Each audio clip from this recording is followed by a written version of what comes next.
এই মাসের 18 তারিখে যশোরে একটা হত্যাকাণ্ড হয়েছে। হত্যাকাণ্ডের কারণটা সিম্পল, কিন্তু তাকে খুব প্যাথেটিকভাবে মারা হয়েছে। সেটা হচ্ছে যে একজন অটো ইজি বাইক চালক আরেকজনকে মেরে ফেলছে। ঘটনার দিন যিনি মারা গেছে তার নাম হচ্ছে জাহিদুল ইসলাম, আর যে মারছে তার নাম হচ্ছে আশরাফুল ইসলাম। দুইজনই ইজি বাইক চালক। তো ঘটনার দিন আশরাফুল ইসলাম সে তার ইজি বাইকটা পরিষ্কার করতেছিল। তো জাহিদও তার ইজি বাইক পরিষ্কার করবে, এই জন্য জিজ্ঞেস করছে যে তোমার কতক্ষণ সময় লাগবে।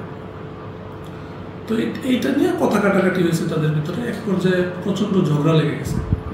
ঝগড়া লেগে আশরাফ হাতের কাছে একটা লাঠি ছিল, লাঠি দিয়ে জাহিদকে মাথায় প্রচণ্ডভাবে আঘাত করে, ফলে সে মাটিতে পড়ে যায়।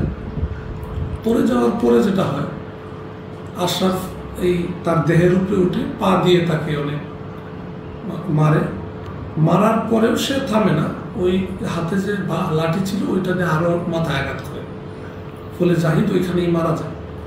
তো আমরা যেটা দেখলাম যে ঘটনাটা আপনার খুব সিম্পল একটা কারণে হয়েছে, কিন্তু তাকে কিন্তু নৃশংসভাবে হত্যা করা হয়েছে। তো পরবর্তীতে যশোরে কোতোয়ালি থানায় একটা মামলা হয়। তো আমাদের কাছে যখন তথ্যটা আসে যে আসামিটা আমাদের হবিগঞ্জে আসছে গতকালকে, তো গতকালকে আমরা কাজ শুরু করি। বিকাল থেকে কাজ শুরু করার 5-6 ঘন্টার ভিতরে আমরা রাত 9টার ভিতরে আমরা আসামিটা অ্যারেস্ট করি। আসামি অ্যারেস্ট করে আমরা পিবিআই হস্তান্তর করি। তারপর ওই তাকে যশোর থেকে এসে নিয়ে যায়।